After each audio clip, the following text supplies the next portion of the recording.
I have received a letter from the Honourable Annette King seeking to debate under Standing Order 389 the drinking water contamination in Havelock North.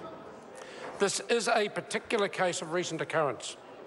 Local authorities supply most drinking water in New Zealand. However, the Ministry of Health is responsible for legislation on drinking water standards and will be involved in the inquiry into the situation in Havelock North. There is ministerial responsibility in this matter. New Zealanders rightfully expect to have safe drinking water available. The situation in Havelock North is a serious one. A debate is required. I call on the Honourable Annette King to move that the House take note of urgent matter of public importance. Mr Speaker, I opened the newspaper this morning and read the editorial in the New Zealand Herald.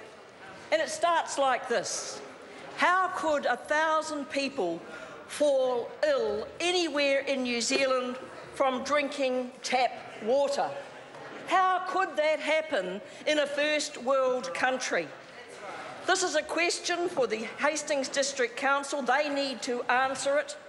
And also there is an answer that should have been given in this House today, and I am surprised that the Minister, the Acting Minister of Health, did not take the opportunity to stand in this House and make a ministerial statement about what is happening for the people of Havelock North.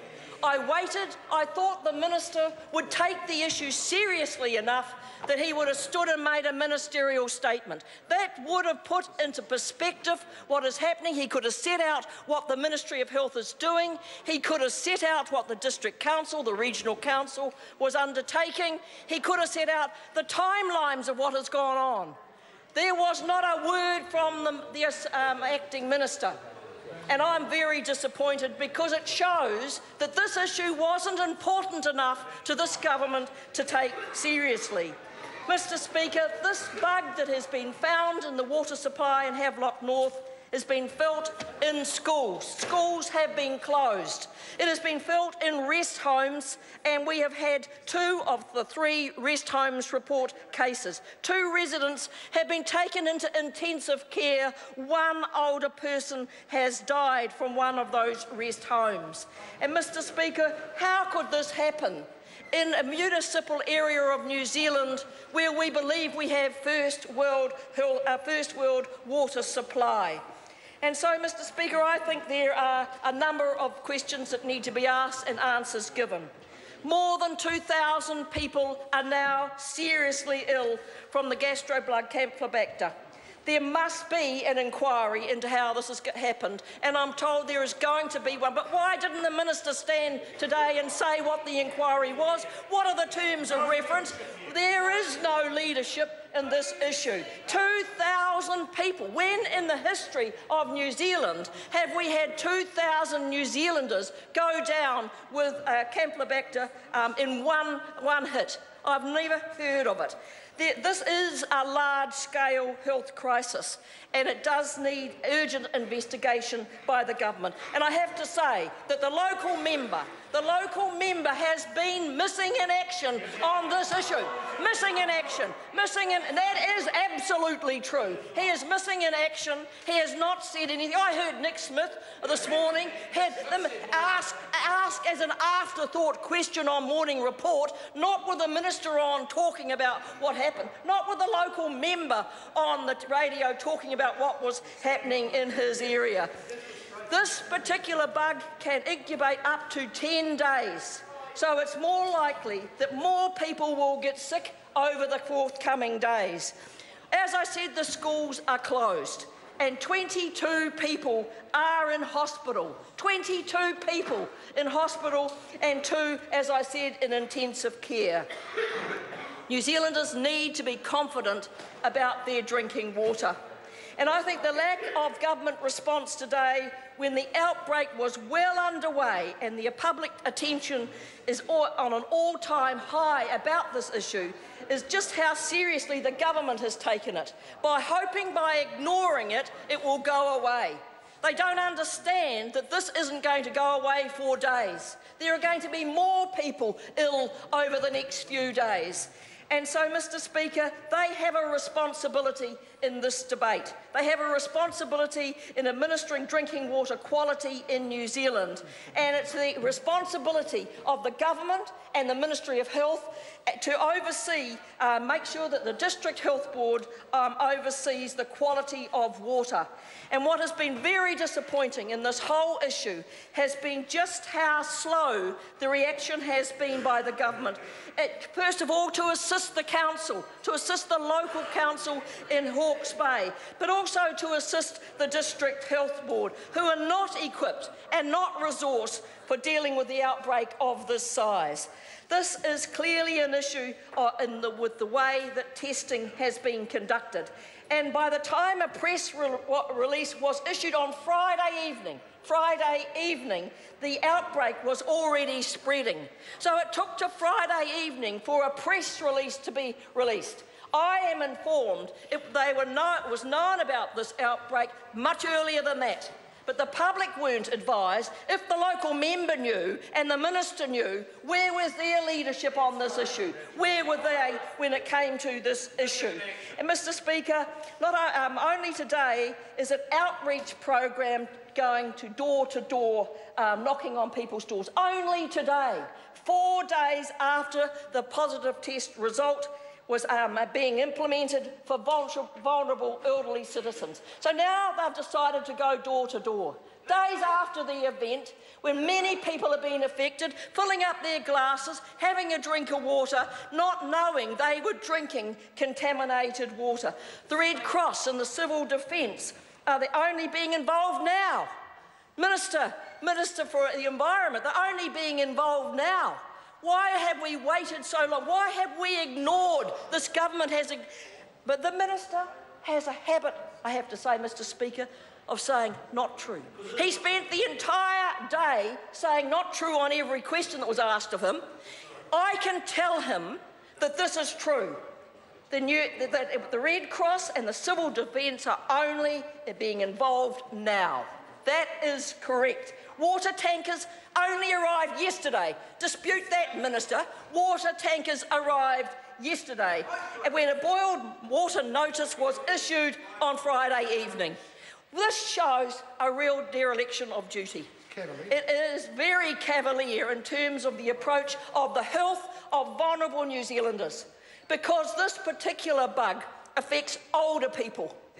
Our old grannies and granddads, our older parents, they are the ones that are affected, and that is why you have the elderly affected from rest homes, and one has died and others in intensive care. This is a disgrace to this government's reaction to a serious issue. But I have to say that this government has taken a completely hands-off approach when it comes to the quality of drinking water around New Zealand. Because last year, the government cut the drinking water subsidy. They cut the drinking water subsidy. And in fact, that assists many of our small towns, where many of our water supplies are not up to standard. But they cut the money that was going to them, money that we put in government under Helen Clark that helped many small communities upgrade their water supply so that they had a decent water standard.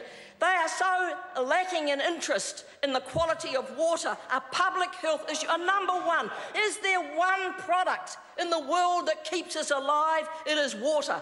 And having quality water must be a gold standard for any first world country. Well, they cut the subsidy, and last year only $10 million was available to councils around New Zealand, and they had 40 applications received for over 30 million. That is the level of need around New Zealand in our smaller communities. If you can't care about your smaller communities when it comes to the quality of water, you're not going to care a damn about the bigger ones. They're on their own.